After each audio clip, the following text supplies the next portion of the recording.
Hello and welcome to LVS Perspectives number 26, a parent's perspective. So tonight we've got lots of fun.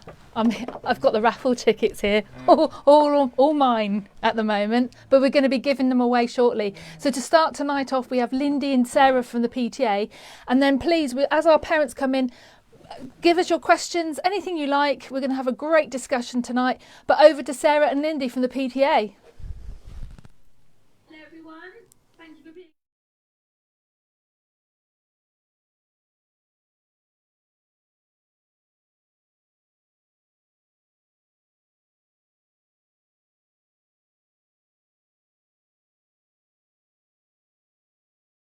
We've raised £1,100 for the PTA in this strange old time we find ourselves in, and lots of tickets haven't been sold because kids have been off isolating. So thank you so much to everybody who has bought a ticket.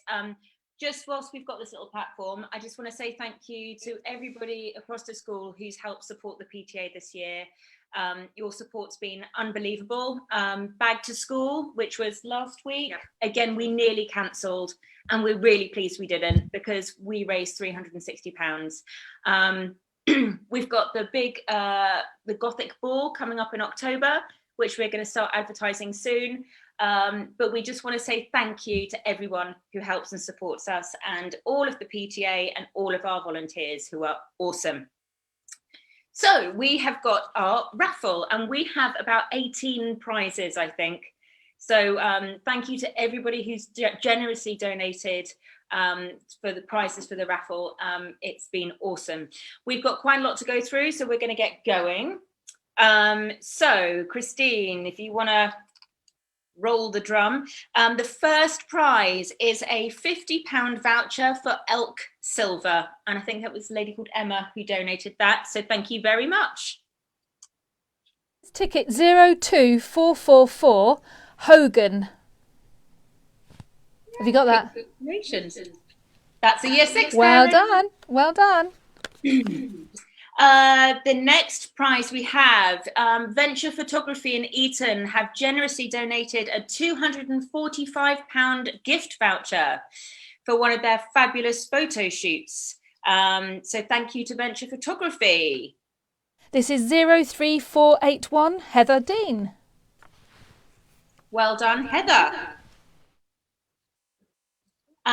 Next prize we have the gorgeous Faye Lovenbury donated some little beauty goodies. So it's a little beauty goodie bag courtesy of Faye Lovenbury, who also bought the PTA some biscuits last week for our efforts for the Bag to School. So that was very nice, and we devoured those. Thank you, Faye. And this is ticket 03324, Gartside.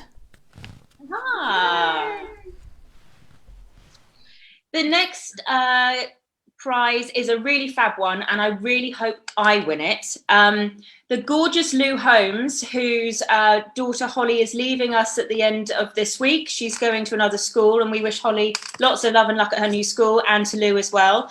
She has donated a 1-to-1 dog training voucher for her brilliant company, Active Paws. She is awesome, and as I said, I hope I win this. So this is ticket 01969, Geloni Ejima, in brackets, Gates. There we go. I hope you have a dog, and if you don't, you know someone who does, or hello. The next prize is a very, very generous gift donated by NVP Software, and it's an Italian wine quartet box from Fortnum and Mason. So this is ticket 01301, Lorna Richardson. Yay! We're always going to say a little yay if it's one of our year 6 lot. Well done, Lorna. Next one is a very much coveted prize. It is a £50 voucher for School Days Direct for the uniform. This is 04706, Arian Kalra. Congratulations. There were lots of people in the PTA who wanted to steal that one. Right, we've got 2 of these up for grabs. Ultimate Activity Camps, who run the camps at LVS, have given us 2 sets of 2-day passes for children. So this ticket is for the first of those 2-day passes. 04541 Lily Gamble. Well done, Lily. And then another ticket for the second 2-day pass. 05863 Bell. That'll be a year 6. I think that's Sarah. Congratulations. Continuing on the holiday camp theme, we've been donated a 2-day pass for the 360 holiday camp at the Marist. This is 01542 Sophie Comas. Congratulations, Sophie. She's a PTA lady. Another really awesome prize, very generously donated by Checkers Cars Cobham, and it's an MOT and service to the value of £199. Oh, so we have a second winner here. So 01972, and I do apologise if I'm spelling this wrongly or saying it out loud, is Jibrim Ijoni in brackets Gates. Congratulations. I think that happened last time, didn't it? We had a few double winners last time. Right, we have 2 prizes now. The first one is a candle, a lovely candle donated by Libby May.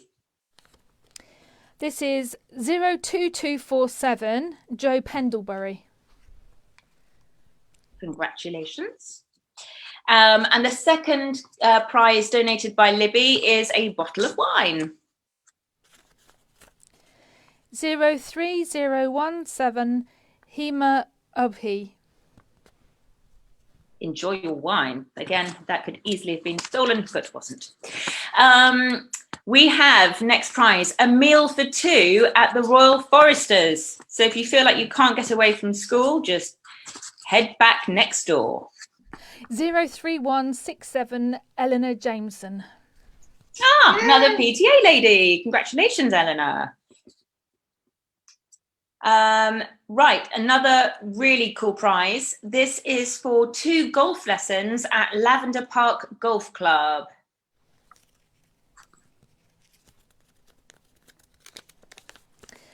This is 01799 Hamilton Martin. Well done, year 6. You bought lots of tickets. Yay! Lovely Natalie Hayward has donated a bag full of Body Shop goodies, which look and smell scrumptious. 03002. This is Zed Stewart. Zoe. That's Zoe. That's very posh, Zoe. I like the way you've done that. That sounds out. She's very posh, Zoe. Right, we're getting down to the final 5 prizes now. We have a Gino voucher worth £32 towards a facial. 04002 Emma Shaw. Congratulations. Right, we will, should we want to grab it? Yeah, we'll show you. The very lovely Mandy Warren, who's on our PTA, has donated a beautiful bottle of Dom Perignon. That's our next prize. That is 06334 Kay McCran. I must admit it was a QVC moment there, girls. I thought it was quite impressive. Well, you know, we do try. Right, the third to last prize is £50 cash.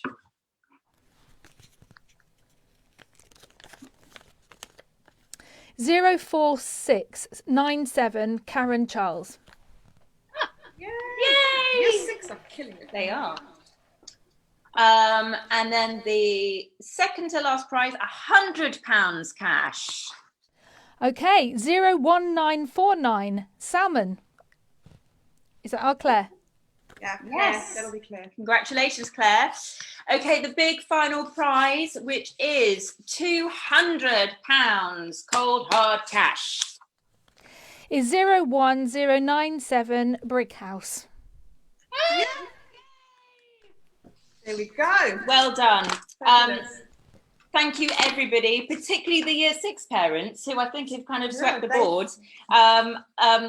You two have done well as well. Yes, absolutely. Congratulations to everybody. We will be getting in touch with you all to collect your prizes. So we will be in touch by email or telephone. So thank you very much. Brilliant. Thank you, Lindy and Sarah. And you're staying with us for the discussion now as we bring on our other parents. So as we're bringing them in, great score on the football tonight, wasn't that? So Mrs. Collins, you are our sports guru. Give us a rundown on the football before we get started. Well, it was touch and go, to be fair, and we were a little bit concerned, but we came through. So England won 2-0. Sorry to the Germans amongst us. It was a great. I was actually watching from my office. She'd be very proud of me. I thought it was a great moment. Well done, Christine. I'm proud. So on tonight here we have Sarah and Lindy, as you know, from the PTA. If you give everybody a wave, we've got Dan Brazier, who is a parent from the infant and junior school. We have Paul Bland, whose boys are in the senior school. Laura Collins, our COVID guru and mum of the younger ones in the infant and junior school. We have Yarmila Yu, who is she's the chair of the WOW, and also she has 2 girls in the senior school. And we have Krista Stearns. Krista, give us a wave. Mum to our head boy. And we actually, Oliver, Dan Brazier is dad to the head boy in the junior school, and Paul is the head boy's father in the senior school. So we have got a good audience here tonight. So what we're going to do is just have a general discussion. So what I'm going to do is I'm going to direct a question at you first. And parents that are watching tonight, if you've got any questions you want to give to this panel tonight, please send them forward. So what we're going to do, I'm going to start with you, Dan. Dan, what's it been like for you this year as a parent? What's your perspective of this year? It's been exciting, I think. It'll be my first comment. Lots of new things learned. Both my children, as you said, in junior school. So Charlie in year 3 has been a mixture of home learning, like we all have, and home, and done very well and learned a lot and enjoyed being back for a bit with her friends, I would say. Ollie's been really self-sufficient in year 6 and has enjoyed it, but I think we've all seen some challenges and all had fun. Has he enjoyed his year as head boy? Yeah, very much so. He particularly enjoyed talking and having an audience. Yesterday, I think it was, wasn't it? So I think we'd like to have done it in person with more people in front of him, because he's he likes that kind of pain, I think. But he has enjoyed it. I think he's missed out a little bit in terms of some of the duties into face-to-face, but I think he's done very well and enjoyed himself. Brilliant. So over to Paul, because obviously Lawrence's dad. Lawrence is our head boy in the senior school. What's your perspective on this year? Yeah, I think it's been a challenge. I think firstly, well done to LVS, and I think Lawrence said it on the call today. LVS were very reactive, I think, straight away. Last March, I remember both boys coming home and sitting on their computers, and within 5 minutes they had a full itinerary, and they were stuck upstairs all day, 5 days a week, like I've been since March 2018 at home. So I think, very reactive. I think we were very happy to get the children back to school in the summer, but obviously we've had our peaks and our troughs as we've been through it. I think the online learning is actually it's worked very well. I've got a 15-year-old, and as you mentioned, Lawrence is an 18-year-old. The 15-year-old, for some reason, actually prefers online learning. I think he's adapted and coped with it very well. I don't know whether it's just because he can focus on a very small screen and get himself really into the class. But I think he's actually really benefited, I think, from online learning. Not that I want to keep online learning at all, but I actually think the way that he's reacted has been really good. And obviously Lawrence being in the sixth form, I think he's had a level of freedom. I think being in the sixth form, having a car, being able to get out, being with his friends, I think he's had a really good year. I also think the sixth form has definitely been a challenge for us with regards to A levels and results and what he's going to get and where he can go. I know we've had lots of conversations around the testing and everything that's gone on, but I think we're still kind of, I wouldn't say worried, it is probably the wrong word. We're excited to understand what he's going to get. But at the moment, I think we're all kind of biting our nails and just hoping he gets what he can get to go to college. But I think, I'm just hoping this is the end of it. I watched the President's Day today, which I thought was great. Well done for pulling that off in such a short period of time. I think we're all looking forward to being in that marquee and sinking a few glasses of wine, but I'm sure we can do that in September. But no, I think it's come to the end of the year for Lawrence and the end of school for Lawrence, and I think he's had a thoroughly good time. I just hope that we can now move on. We can move away from COVID, and we can really get back to normal school life and having it like it was before. I think everybody just wants to move away from that word COVID now, don't they? They just want an end to it. If we don't ever hear that word again, it'd be great. Be really good. But the boys have done so well, and hopefully now let's hope the exams are a little bit more normal for next year for the I'd say the little one. He's not exactly little anymore, is he? Coming up next year. But Krista, you're the mum of our head girl, and also with a younger daughter as well. So, and you're a teacher at LVS. So, what's your perspective on this year? What's it been like for you? I think for the girls' perspective, we've had a double whammy really this year, because one's in year 11 and one's in year 13. So obviously both of them were supposed to be sitting exams. So the beginning of January was a slightly anxious. We had a slightly anxious week or two when we didn't really know what was going to happen, and would they still be sitting exams, or would it all be assessment based? But they've coped really well with it, and the school have been incredibly supportive. I think I would agree with Paul in terms of there's a degree of uncertainty. I think they don't really know what to expect grades wise. We don't really know what to expect, but I know that that's just the way it is. They're both fairly organised and just get on with stuff. So to be honest, I've just been concentrating on teaching, and I haven't really known what they've been up to. So I've just sort of hoped I wouldn't get an email from any teachers saying they're behind on things, which luckily I haven't. So I think it's all gone fairly well for them. I think they seem to think it has. So we'll see what the results bring. From a teacher perspective, I think the junior school kids have been absolutely remarkable. It has been really difficult for them socially, but I think this time around, the online learning in January, February, March was, I found it a lot better. It was good last summer, but we were able to make it a lot more sociable for them this time around, because obviously we could have cameras on. We had the addition of things like breakout rooms. So basically teams have been upgraded and improved, and I think that really helped the junior school children's learning, because we were able to put them into little groups to read and things like that. So socially it was better for them this time around. But that's always the big challenge with younger children, especially, they really, really miss the social contact. And it's such an important part of their learning as well. So I think probably that was our biggest challenge when we came back in March, just sort of working on sort of social skills again, working on them, working with each other, putting their hand up, not shouting out, not just getting up and going to the toilet, things like that, because obviously when they're working from home, they have a bit more freedom in that respect. But I think they've done incredibly well. And I think the parents have done brilliantly as well, because they've had an awful lot of support. And I can't even begin to imagine what it must be like for parents working at home with young children. Probably Laura can tell us a bit about that.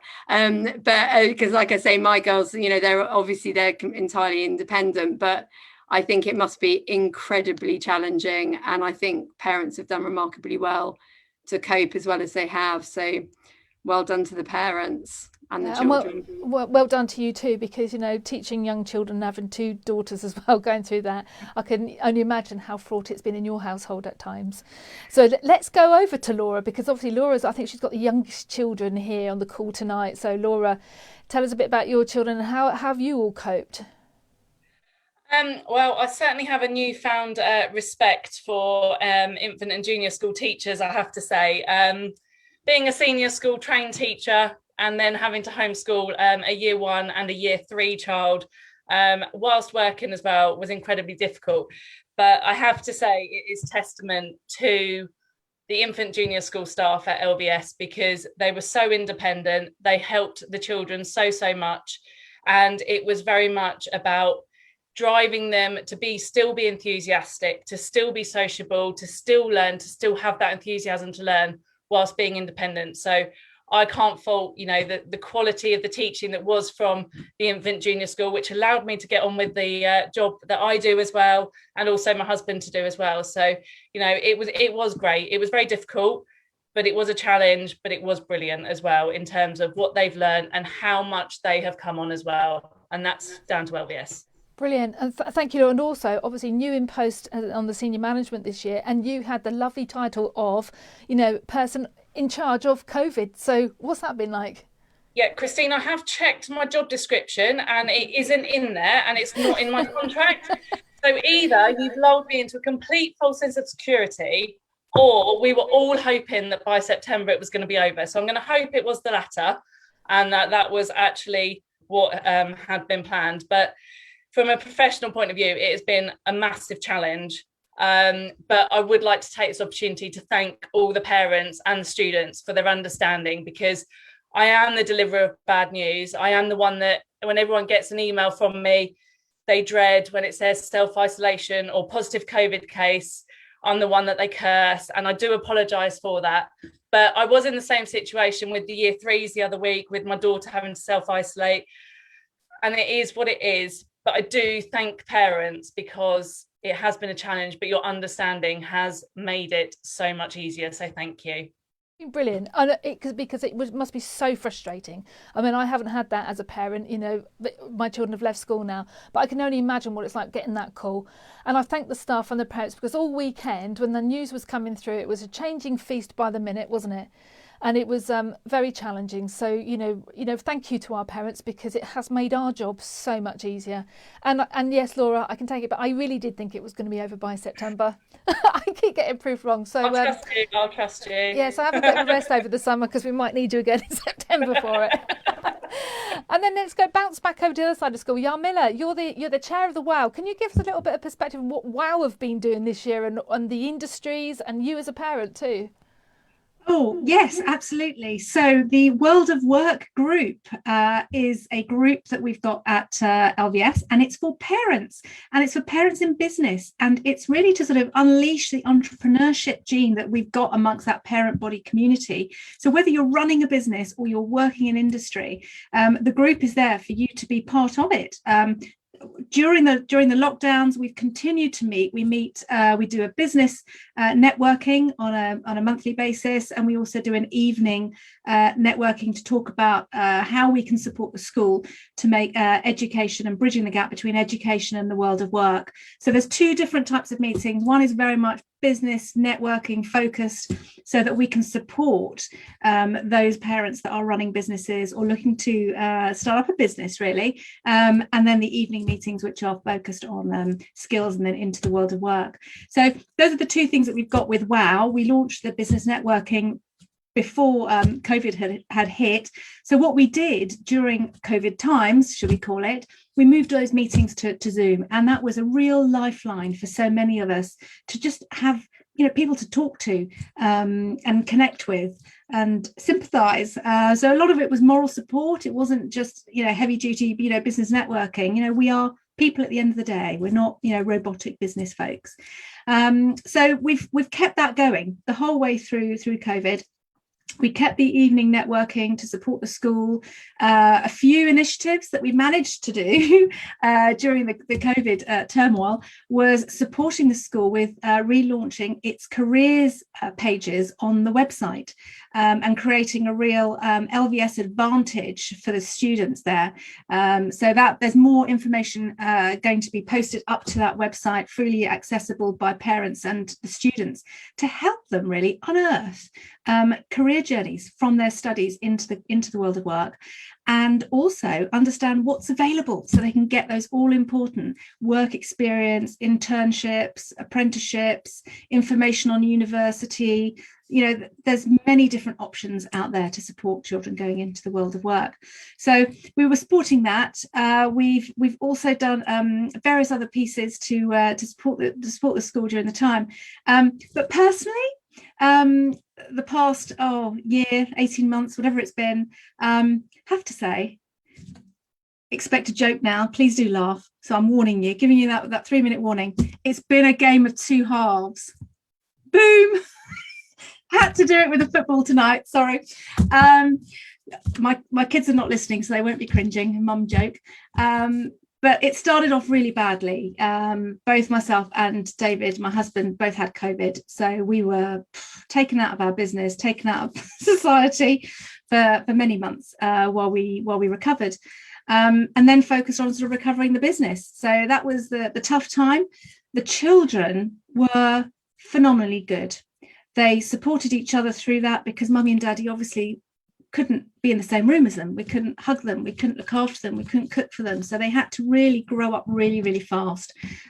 Angelina is a whiz at omelettes now. She's absolutely fantastic. So there's loads of skills that they've picked up during the terrible COVID times. But the online learning, we couldn't have done it. And it was the online learning that flicked on back in sort of March 23rd, way back when, that meant the children didn't actually realise how poorly Mummy and Daddy were because they were occupied 9 o'clock till 4 o'clock just at their computers, working. So real godsend. So thank you to LVS Ascot for the leadership to already be investigating blended learning so they could switch that on at a flick of a switch, although I know the tech teams behind you all were thinking it's not just a flick of a switch, but absolutely phenomenal. And then as lockdown eased, things got easier. Kids were coming back to school. That was really, really good. They really needed that. It's a shame I've got both of them home now because of the various isolations, but they kind of were ready a good few weeks ago. I think it always gets to this time of the year where they're really ready for their holidays, and I think all of the students over the summer, they just need to switch off. And that was a big message I got from Parents' Evening when I was actually asking, is there something they need to be doing over the summer? Is there something to keep the education going? And they all just said no, they just need to switch off. They need to decompress. They need to remember their children, and they can enjoy the summer a bit and get the energy back for September. So yeah, game of two halves in the U household, but looking brighter now, and yes, busy old time with the WOW, and looking forward to more of that come September. And any parents that aren't aware of it, we do have a LinkedIn group where we post up when we're meeting. If anybody wants to contact me through Christine or through the school, then I can point everybody to the WOW group on LinkedIn so they can get alerts as to when we're meeting, and they're welcome to come along. No obligation to come every time, just dip in and out, but we are a community there to support each other. It's a really fabulous group as well. And I mean, there were some really dark times when, especially some of the WOW members, where we had, Naz in the care home and things like that. We had some really challenging times as well. But we've had the brochure, we've had the platform, we've had the careers, the WOW Prize for President's Day as well, and Celebration Day. So really well done. It's kept our community going, and it's a really vibrant group to belong to as well. So Sarah and Lindy are PTA. Now these two, in contrast, are quite a lively pair who always keep me on my toes at various times throughout the day and night. So give us a little bit of rundown on the PTA and what you've been up to and what's going to happen next year. Double actor. Yes. Well, it was tricky to try and think of what things we could do that we could keep people engaged online, knowing that they were all dealing with their own stuff at home, with their children being at home, with their jobs, with everything else that they had to keep going. So we moved online as everybody else did. And the first raffle was launched at Christmas, which proved really successful, which is why we did it again tonight. But all the parents really mucked in and was like, okay, what can we do? What can we help with? And I think we've had more success with the PTA during the lockdowns than we did before that. And so because now everything was online, people were had no choice but to go and see what was going on, to get engaged, to look at our Facebook page, to look at Twitter and see what we were doing. And so I think it's really brought together a lot of the staff and the parents that didn't know necessarily about the PTA. So it's made the world of difference, I think. Yeah, and I think, I mean, we are a fun bunch and we have fun times together, don't we? Our meetings are quite good. And I agree, we had to completely shift everything. I mean, we have moved the ball three times. Hopefully it'll happen in October, but the support we've had has been amazing. And I think as well, we've got quite a big group of volunteers, and a lot of the volunteers are actually new parents as well, who've maybe moved from different areas. And it's kind of proven that the PTA isn't just about fundraising, it's also about a sense of community between the parents and the staff. And it's been lovely. We've had real support from each other. You know, there's a lot of single parents as well in the PTA, and we've all been supporting each other, and it's been really lovely. We all cannot wait to meet in person. It's not the same corresponding over emails and the odd Zoom and thing. Well, I think it's what Christine said earlier today about a lot of parents haven't even tread the grounds of LVS yet. And so for a lot of them, why we have new parents on is this was their only link into meeting parents from the school and seeing what was going on in the school was the PTA. And so they eagerly joined to try and help so that they can actually interact with someone from school, another parent. That's brilliant, thank you. And you do make it so much fun, and, you know, really add so much to our school community, so thank you. Well, I'm going to throw a question open to the floor now, and this one's a bit controversial. Okay, so what do you think about vaccinations for children between the ages of 12 and 15? Yes, definitely. Yeah, I'm with you. In fact, my Emily's already said, Mummy, if a vaccination comes out, I don't like needles, but I'm having one. I'm a yes. My father had polio when he was 6, and I think he would do anything he could to have a vaccine available when he was that age, not to have the rest of his life how he was. So he's still alive. Yeah, I'm definitely a yes. I think after spending the last 10 days in isolation because both of my children have got COVID, I'm slightly on the fence. I think one of my children has had no symptoms whatsoever, and the other child had a snivelly nose and a bit of a headache. So I get the thinking around passing it on, and that's kind of where I'm on the fence. Obviously, you know, I don't want the children to pass it on, but at the same time, if it's not going to have any impact on the children and it's not going to make them ill, you've got to question why they would actually have it. So fingers crossed, they're out the back of it now and we can move on with life. And after waiting 49 years to watch England beat Germany, I'm stuck in my house and not down the pub, so slightly depressed. Any other comments about it? It's really interesting to hear your views, actually, because obviously there's been so much in the media and, you know, different opinions and everything. And obviously, you know, your children at different ages as well. I mean, Laura, what do you think? From you know, and it's very difficult for you because you're a teacher also, but as a mum of youngsters. Yeah, I am a full vaccine. My children are both fully vaccinated. They didn't have the chickenpox vaccination, but they've had chickenpox and been okay. But I know other children do suffer severely with chickenpox. So I am for the vaccinations for the wider good of the community if it doesn't directly impact the children. But I think that as a controversially, I think as a community and as a nation, we need to learn to live with it.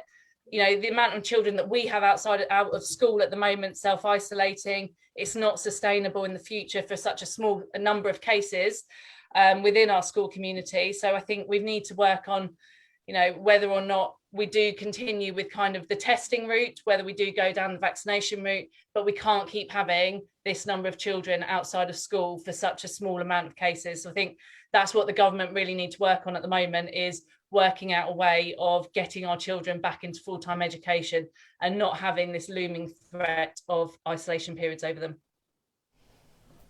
Yeah, Krista, do you have anything that you might want to add to that? Yeah, not really, other than just to support Laura, really. I completely agree with Laura on that. I mean, I'm for vaccinations, but I think the priority has to be what's going to be best to help the children stay in school. I think I'm isolating at the moment, as are the year fives, and I find it really difficult to know that all of them are almost certainly absolutely fine and would be fine even if they have been exposed to it, but they're missing the last week of term, which I find really sad. And I completely agree with Laura. I think there has to be something put in place that means these children don't need to isolate in these circumstances. I mean, it's just the way it is at the moment. We have to go along with it, but it can't carry on like this. It's too disruptive for them academically and socially.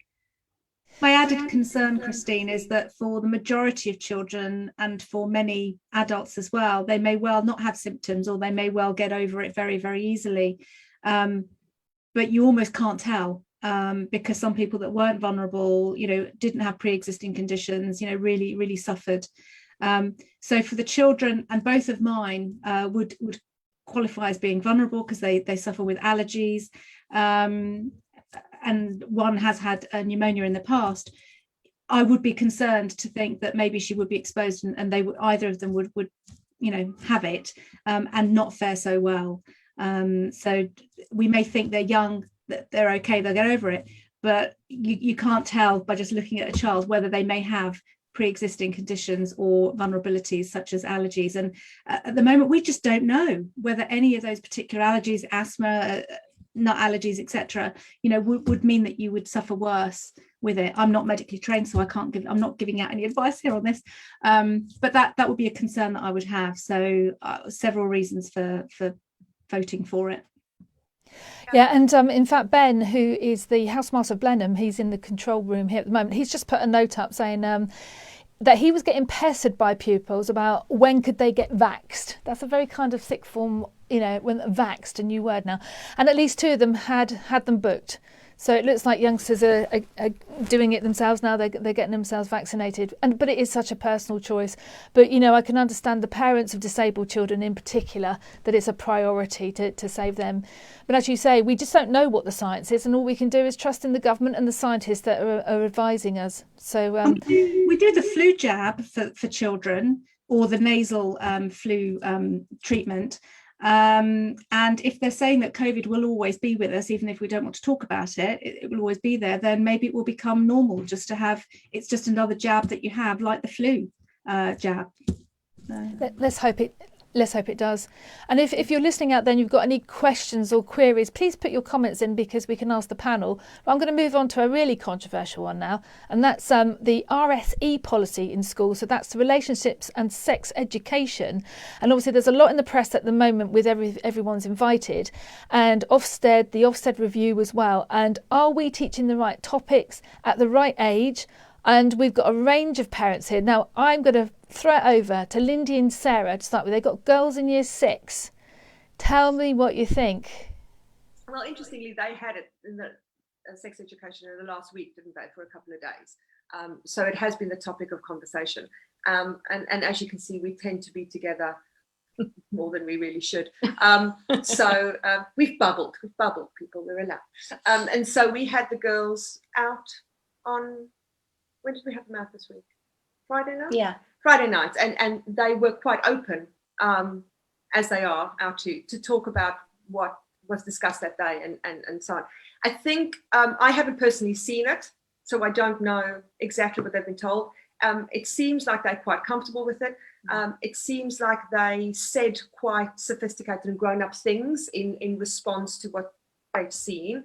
And we can only speak for our own girls and what we've discussed with them. We last summer, I think in the second lockdown, we had made a decision together, knowing that the kids had spent a long time at home, and there was a chance that those discussions would have come up within their own homes. And so we decided that we were going to have the same discussion with both our girls at the same time. And there was 2 reasons for that. One, we personally felt both our girls were ready to have that discussion, and because they're girls and puberty will hit them a lot quicker, so we just didn't want something to happen and then not know. And secondly, we felt if they then wanted to discuss it or question it and didn't necessarily want to talk to us as their mothers, as kids do, that they had each other to talk to. Because I think the difficulty is each person decides at their own time when they want to discuss these things with their children, and that's their own right. However, the difficulty is if someone discusses it at a different time, that it gets talked about in the playground. And we want it because they don't know who else to talk to. And so we felt that if we spoke to them at the same time, they'd have each other to talk to and potentially not, blurt it out in the playground or want to talk to anybody else. Year 6 is probably, I think now, a good time. Yeah. Going up to senior school. Unfortunately, we are in a world where these things they're being exposed to these things, whether we try and keep them as safe as we want to, a lot younger. And I think we were thrown into a world with the lockdowns of online, where I, for example, didn't want to give Chloe a phone until she went to senior school. But the difficulty was by the second lockdown that they had no communication with their friends unless it was in that daytime. And I felt like we quite quickly had to give them mobile devices and expose them to some, WhatsApp and talking to each other. And I had very strict rules on that and still do. But you can't stop everything. And so the more you discuss with them, I think, the better they're equipped to deal with it. They never go away. I mean, my eldest son now is 25, but Paul, I'm going to go over to you because you've got 2 older sons, and I'm constantly telling my children, even at their ages, I'm trying to educate them and everything. I mean, what do you think? What do you think about it all? Yeah, We've lost you. Lost the sound. Oh, hello. Sorry, I was on mute. I turned myself off mute. I think we've got more content now than we had when we were growing up, and I think sex education is probably more important than it was when we were growing up, because the content that they're fed, and I've monitored. Don't tell them, but I've monitored both of their phones, and I monitor exactly what's coming in and what's going out, and some of it, can be pretty awful. So I think it's kind of, in this day and age, I think it shouldn't be taboo anymore. We need to open ourselves up to what's going on. We need to talk to our children as openly as we possibly can. I'm not saying I'm a superstar at it by all means, but I do think we should focus more energy and more time on it, and move away from trying to the kind of old school way of thinking about sex education, which I think when I did it, it was kind of a waste of time. So I think, with an 18-year-old, obviously it's challenging, and it's kind of, it's way gone now. I think he even mentioned his girlfriend in the speech today, which I think most of you probably know, Poppy. She spends most of her time around here. But Oliver is still 15. He's still very young, and he's still growing up, and he still needs to learn a lot. So I do think school plays a very important part in giving knowledge to the children. And I think, we should be very open about it. We should speak about it. And probably have more education than we have at the moment. Yeah, and Dan, going right down now, you in the younger years. Okay, what do you think? Yeah, I think using grown-up words for Charlie particularly was quite helpful. Like such as foo-foo, I think is very important. But she's doing some sex education at the moment, and that's been really beneficial for her. I think teaching about relationships and love and all that kind of thing, I also think is very helpful. And then Ollie is a bit older, so Ollie's just year 6, and he's being a boy, is a bit less willing to talk about it. It's a bit more shy about the whole thing. But I think education is key. I think having a joined up approach from parents and school, being the same message, teaching the same thing, I think is really important. Krista, from an infant and junior school teacher's point of view, I mean, what do you think? Yeah, I mean, I think the children I find, generally speaking, they're very mature about it, actually, because I think it is discussed from a very young age. And as Dan said, sort of more biological words are used from a very young age. And so they're generally very matter of fact about it, really. I mean, I know online can slip, it can go a bit random sometimes, but we've been doing puberty recently, and during my maths lesson today, there was a conversation about puberty that somehow happened. So I did have to say, I think probably we'll focus on the maths, but I think it is a good sign that the children are comfortable to talk about things, and they're certainly a lot more open than when I was at school. And I think it's healthy that they feel able to ask questions. And and going over to Yarmila, I mean, part of the Ofsted review was saying that, you know, this bad behaviour that's going on at the moment, it's become part of normality. You've got two girls. What's your perspective? So my girls are 12 and 15, and I think we have to have the sex education, and it needs to be in school. I think back, as Paul had mentioned, about when, you know, he might have been covered at his school. My school covered it appallingly badly. For starters, it was a convent school run by nuns, and even our biology textbook had the chapter actually taken out of it. And our biology teacher had actually said, "I'm really sorry, class, you've got to, even though we're giving you this textbook, you've got to go out and buy it again, because they've taken that chapter out, and you kind of need to know this stuff." So absolutely, we need to have that education, because it's so vital for the children. They're seeing the content on television, they're seeing all sorts of things. You know, they've got to see it from a level of understanding, and I think that also translates into how they build better relationships with their friends at school, outside of school, and then how they also become great adults as they go into also referencing the world of work, and that we can start to have understanding and compassion, and, you know, understanding diversity and inclusion, and all of these things that are needed. So, and I think it starts from that point of really sort of understanding each other, you know, what girls are going through, what boys are going through, so, you know, we can respect and understand that. So it's vitally important, and I'm just really thankful that the school has covered it, because I was extremely severely lacking, because if I think back to my days, it wasn't covered well, and even my mother approached the subject in a very strange way. As a farmer, Just do, don't they? I mean, and I tell you one day when and I was so confused. I was thinking, right, over a glass of wine next term, I'll tell you what my mother told me. It's not for the screen. And Laura, you're a senior school DSL, so how we're treating each other, what do you see? What do we need to do? It's not a one size fits all, and I think that we've got to remember that there is an awful lot of good behaviour and an awful lot of respect, that's especially amongst our pupils and going and between each other, but also the wider. But there also are issues as well. Mrs. Westwood, Mr. Curtis and I, Mr. Martin, myself have delivered assemblies, quite hard-hitting assemblies to the sixth form over the last term regarding kind of relationships, sexual harassment, online kind of bullying, so to speak. And it has been really, really important to kind of focus on that.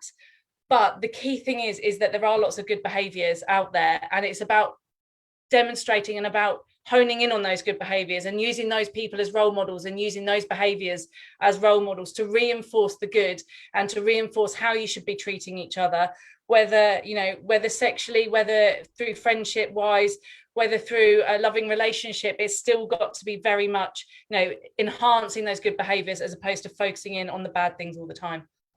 And I think at LVS we are really lucky. Well, I think we're a great place to be, and I think that's because we do have open conversations like what we're having now. We're all in it together at the end of the day, and we're all learning as well.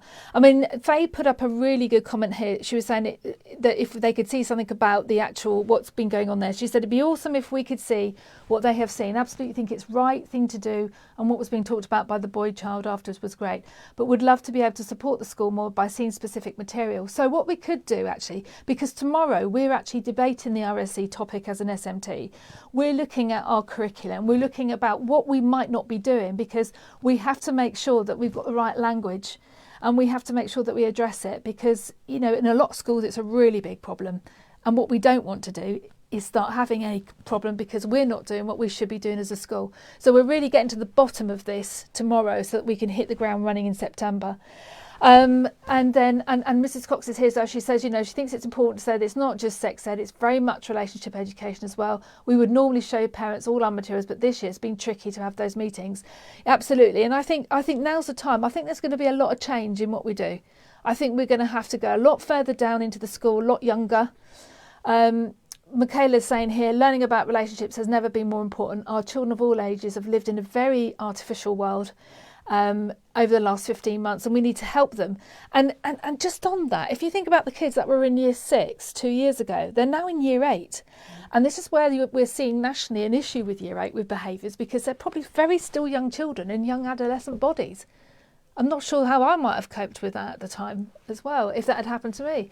So, and then Faye said, we trust implicitly what you do, keen to help and support. And I think it is about having that parent partnership with the school about the message that we deliver. And it's, and we don't want it to be awkward for anything. And the more we talk about it, the better we will be at it. Okay, so we're just going down. I think we've got a couple more comments going down the bottom.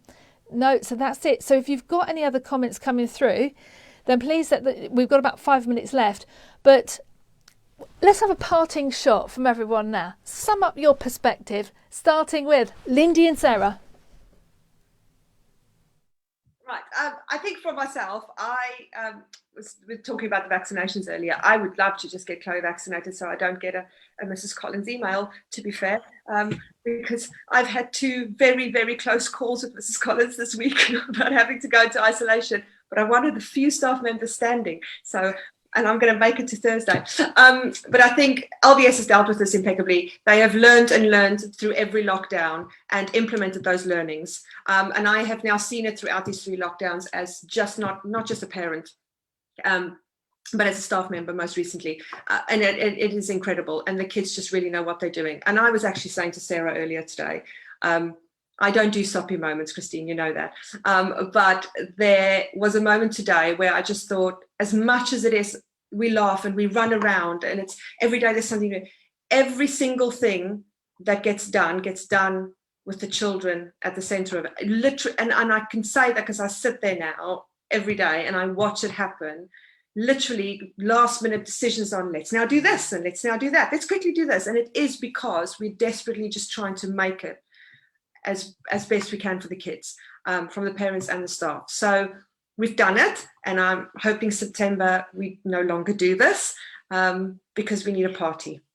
For myself. Exactly. I would say that I moved Emily to LVS in year 4, and I thank my lucky stars that I did, because the fact the school provided the online learning that they did, I firmly believe, I know I can speak pretty much for our year group, that our year group are probably even further ahead academically than they would have been if they were at school, because they've had to learn so much about computers and Microsoft Teams and things they've never heard of and never worked on before. So they're able to use so many different resources they'd never done before, and they'd had so much time to themselves that they really studied. So I really believe that their kids are much further ahead than a lot of other children in other schools, and the support all of the children have had, even, we've had some issues outside of school, and the staff have been so supportive over Microsoft Teams or a quick call to the children, and that is invaluable. It's that support that makes the kids and us feel really valued. So thank you. Thank you. Dan? Yeah, I would say it's a happy place, I think, which is probably the most important thing. I agree with Sarah. I think lots of other people have been saying how they're worried about how far their children are behind. I think, like Sarah said, if anything, year 6 are way ahead. Ollie's doing amazing well, and year 3 as well have been doing really well, and I've no concerns at all about them being behind. I think they're doing really well, and they're happy to be at school. They're happy online learning. They're just happy children. It's a happy place full of staff that really care. And I think that's one of the most important things ever. So, like Sarah said, thank you very much. Thank you. Jan Miller? Can I have 2? I would say Well, I would say camaraderie and community, and they're kind of linked, really. I think that what I've seen from year 7 and year 10, which are the years that my girls are in, and from the community that we've got, through access to the school, through the World of Work group, it's just the community and the camaraderie, and it is a teamwork. We referenced it earlier, talking about the sex education. It's about the school and the parents working together, and with the children as well. It's that holy trinity, really. And that's really what's got us through these difficult times. And it's what will see us into the future, into sort of more positive times where we can raise a glass and together, and in that marquee or wherever. But yes, community and camaraderie, and I think if we can hold on to that, there've been some dark, bad times, but there's also been some great things along the way, and if we can hold on to the great stuff, then good times will come. Brilliant. Paul? Yeah, so I think firstly we all need a holiday, which hopefully will come soon. I think that the main point for me is we need the children to catch up on lost time. I look at Lawrence, and I look at what Lawrence went through. He went through fantastic school trips. He went through fantastic President's Day celebrations. He had a fantastic prom. He had all these opportunities, and he enjoyed all of them. All of us had kind of none of them. So in the last 18 months. So for me, it's about catching up. It's about sports days. It's about school discos. It's about sports dinners, school trips, Iceland, geography, field trips, all of those things. I just can't wait to get, Oliver back involved in all of those things, and really getting back in social interaction. I want to cut down on the mobile phone, which is probably easier said than done, cut down on the screen time, and really just increase the interaction. Thank you. Krista?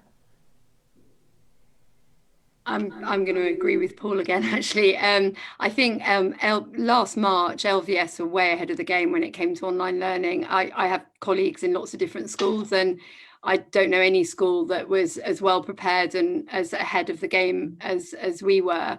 And I think the online learning has been consistently really good. And I think the children have coped remarkably well. And I think the parents have been brilliantly supportive. But I completely agree with Paul. Obviously, this is COVID, but the children have missed out on a lot. It's been 2 years of no residential trips, for example, 2 academic years. And for the junior school kids, which are hugely important to them and very beneficial.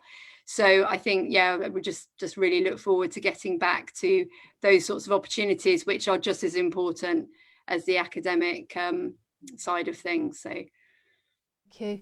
And Laura? Yeah, just following on from what Krista said, really, from my other point of view on my job trips, they're back in next year. We are hoping, we've got fingers crossed, we've got everything that they are going to go ahead, right from infants all the way through to sixth form, and hopefully the residential trips, the day trips that do, as you said, enhance their academic kind of classroom-based performance so much. They'll be able to go ahead. But for me, it's a thank you. It's a thank you to the parents. It's a thank you to the students. And it's a thank you to the teaching staff who I work with as colleagues, but also who teach brilliantly my 2 children. We are very lucky. It is a great school community, as Yarmila said. We all work together so well. My kids have got amazing friends. I've got really good friends from here. I've got great colleagues. But I think, overall, it is very much a proud to be LVS moment this year. It's been a massive challenge, but we've got through it, nearly at the end, and next year will be better. Yeah, I agree with all of you, and especially the sentiments about the children and missing out, because I must admit, I'm always cheery, I always got a smile on my face, but I wasn't a particularly nice person at the weekend, and I think Laura knows that. I was so down, so incredibly sad that we're seeing another year out where we haven't had an end to it, so we can put it to bed and say we've been out there and we've done all of this, and we've still got a bit of a journey to go. And it's been a sad week, if I'm really honest with you. I still feel a little bit jaded. I feel really kind of frustrated. I feel angry. That's getting a bit too personal now, and I might start crying again like I did in President's Day. But you know, thank you, because you have made these 16 months the most incredible time. With the way you have pulled together as parents and teachers, and your children have been absolutely 100% awesome, magnificent. And I'm going to start crying again now, so I think we're going to draw this to because LVS Perspectives is now finished for the academic year 2020-21. We'll be back in September with more debates, more chances for everybody to be on screen. But the comments are coming through. We are incredibly proud to be LVS Ascot, and we're going to outro now. Thank you so much, because I'm going to go and have a glass of wine and a good old cry.